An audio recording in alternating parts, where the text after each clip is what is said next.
दोस्तों नमस्कार। मेरी बात कोई भी नहीं सुनता। मेरी बात कोई भी नहीं सुनता। लुत्फ़ ये है कि मैं खुद आप भी नहीं सुनता।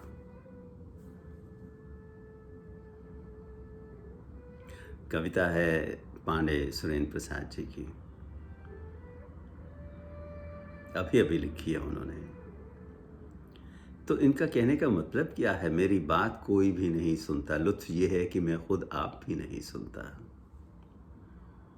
ये इशारा कर रहे हैं इंस्टिंक्ट, इंट्यूशन और प्रेमोनिशन पर। अब आप जानते हैं इंस्टिंक्ट जो होता है वो अंतःकरण की आवाज़ होती है। उसमें कोई लॉजिक नहीं होता, उसमें कोई एनालिसिस नहीं होता, उसमें हमारा माइंड जो है वो काम नहीं करता है। इंट्यूशन वो एक रिएक्शन है जो हम अपने जीवन के अनुभवों के आधार पर देते हैं। और प्रेमोनिशन ये है कि सपनों में आपको ख्याल आता है, कोई वजह नहीं है, कोई कारण नहीं है, लेकिन ऐसा लगता है कि ये बात हो जाएगी। अब नॉस्ट्रेडामस ने जो भी कुछ लिखा है वो उनकी प्रेमोनिशंस थी। जूलियस सीजर की वाइफ कुलपुर्निया ने उस सुबह को अपने पति से कहा कि आज आप सेनेट नहीं जाइए, अच्छा नहीं होगा। लेकिन सीजर ने बात नहीं मानी, वो सेनेट चले गए और उनका कत्ल कर दिया गया। तो ये बातें होती रहती हैं। आप देखिए, अब्राहम लिंकन को भी ख्वाब में आया था कि उनको असैसिनेट कर दिया जाएगा अगले दिन। ये प्रेमोनिशंस हैं।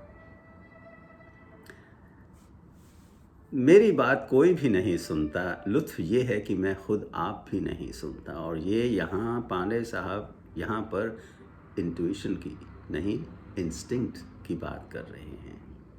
अपनी सुन लूँ तो खुद सुधर जाऊँ, ठीक है। अपने अंतःकरण की आवाज़ जब तक आप सुनते रहेंगे तो आपको कोई तकलीफ़ नहीं होगी और से कहने की ज़रूरत ना पड़े। अपनी सुन लूँ तो खुद सुधर जाऊँ और से कहने की ज़रूरत न पड़े। औरों से कहता हूँ फ़कत इसलिए, औरों से कहता हूँ फ़कत इसलिए कि अपने आप की आवाज़ नहीं सुनता हूँ। देखिए, ये भी एक बात है। अंतःकरण की आवाज़ मैं नहीं सुनता हूँ, मैं दूसरों को कहता हूँ तब मुझे वो आवाज़ सुनाई देती है कि अपने आप की आवाज़ नहीं सुनता हूँ, इसलिए औरों से कहता हूँ। और आगे देखिए, सुनने वालों की फ़िहरिस्त बड़ी लंबी है। सुनाने वालों की फ़िहरिस्त बड़ी लंबी है, सुनने वालों की जमात हर तरह से छोटी है। अब ये देख लीजिए, hearing is not listening. Guru Nanak Dev ji कह गए हैं कि श्रवण से भी इंसान मोक्ष को प्राप्त कर सकता है। लेकिन श्रवण क्या है? अपने अंतःकरण की आवाज़ को सुनना, उस पर ध्यान देना और उस पर अमल करना। Hearing is not listening. सुनने वाला अगर मिल भी जाए, अमल में लाने वाले लोग कहाँ मिलते हैं? और ये भी सच है। आप चाहे कितने ही रूल्स और रेगुलेशंस और नियम बनाते जाइए, लेकिन उनको अगर इम्प्लीमेंट ठीक से नहीं किया गया तो उनका कोई फ़ायदा ही नहीं है, वो बेकार हैं। क्या ज़रूरत है ऐसे रूल्स और रेगुलेशंस बनाने की? सुनने वाला अगर मिल भी जाए, अमल में लाने वाले लोग कहाँ मिलते हैं? देखिए, इसके उदाहरण मैं अपने आम तौर के जीवन में से बहुत दे सकता हूँ, लेकिन आप खुद सोच सकते हैं। तो फिर लिखते हैं, अच्छा यही है कि अपनी बात अपने तक रखें, किसी और के ऊपर उसे नहीं थोपें। एक चुप 100 सुख, जानी मानी बात है। एक चुप 100 सुख, किसी और के ऊपर उसे नहीं थोपें। देखिए, आए जीवन में आपको खांसी हो गई है, आप किसी दोस्तों से बात करते हैं तो हर मोड़ पे आपको एक डॉक्टर मिल जाएगा। अच्छा यही है कि अपनी बात अपने तक रखें, किसी और के ऊपर उसे नहीं थोपें। और इस कविता की अंतिम पंक्तियाँ जो हैं वो बहुत ही ध्यान देने योग्य हैं।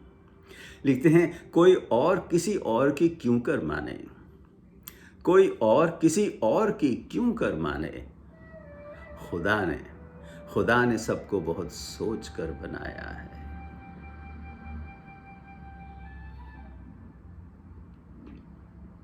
ये लड़ाई झगड़े फिसाद वगैरह क्यों शुरू होते हैं? क्योंकि कोई और किसी और की मानने को तैयार ही नहीं है। और खुदा ने सबको बहुत सोच कर बनाया है। अब देखिए यहाँ पर मुझे इस पंक्ति में महाभारत की बू आती है। कौरव और पांडव, भगवान ने उन्हें बहुत सोच समझ कर बनाया था।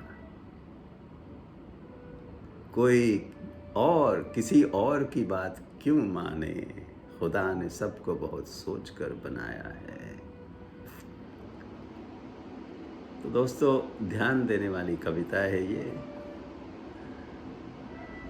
ध्यान दीजिएगा। खुश रहें, खुशहाल रहें, स्टे सेफ।